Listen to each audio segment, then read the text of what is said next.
say most of the biggest behavioural problems out there are fueled by the abundance of affection that us humans give our dogs. And we love them so much, and that's why we do it. But I wanted to show you a better way to provide affection to your dog without going into a whole consultation. I want to help you with how to do it properly and effectively. And of course I provide my dogs affection, but I'll do it in maybe a little bit of a different way to how some of you guys are doing it out there. Now, if you're struggling with anything with your dog, especially to do with these behavioural problems, aggression related issues, resource guarding, a dog resource guarding you or food. And what I mean by that, resource guarding you, the dog could be near you and someone comes up and the dog goes, you know, get back away from my human. If your dog's suffering from things like anxiety or insecurity, so any form of separation anxiety, this can be one of the drivers or the fuel to the fire to develop separation anxiety more.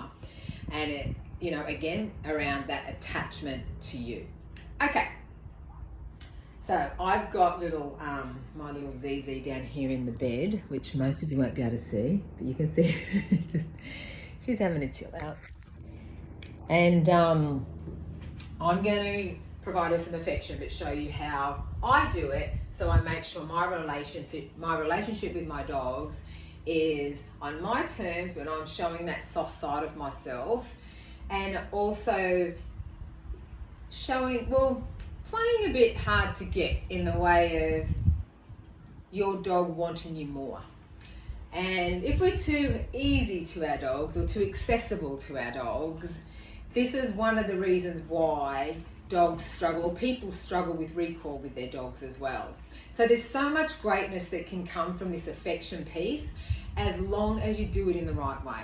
So when I'm going to provide affection, like for example, most people, if they go down on the ground, dogs are all over them straight away, straight into their intimate space. But for me, when I go down, I want to make sure that my dogs are used to not jumping all over me. And Zizi's just staying there. But if I call her, come here. I hope you can see her. I make her wait and stop just in front of me, just before she gets into what we call my intimate space. Okay, this is in social space where she is, so sort of like within a metre, outside a metre, an arm's length, a leg's length. So I'll normally call my dogs and make them wait and stop just in front of me before I invite in. So when she does this, and you can see she's looking at me, she really wants to come in, then I'll give the okay, it's okay to come into my space. Come here, girl. And then I bring her in for a little snuggle, okay?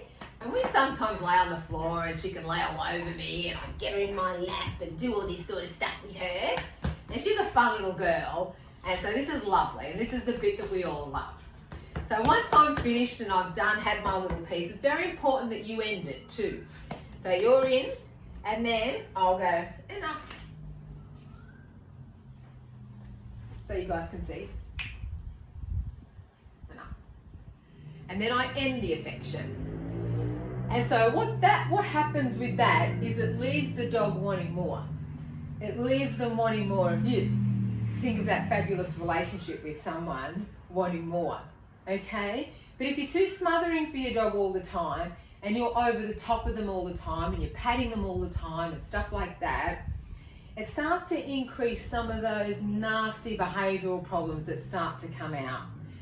So next time you're considering giving your dog some affection, I just say to everyone, just think about it. Just think about how you're going to do it. Is it on your terms? Is it on their terms? So many dogs will come up and nudge people, attention seeking all the time, touching them, sitting on their feet, putting a paw on them. All of these things can contribute to an array of behavioural problems where the dog starts to take over the human, and the unhealthy relationships start between dog and human. But having a beautiful, healthy relationship with your dog and allowing us to still get those parts that we love so much is really, really important and so fulfilling for both sides of the relationship. So have a think about it next time you do it. Try what I've done. I can promise you, you will see an absolute improvement in your dog's behaviour and the relationship that you have with them.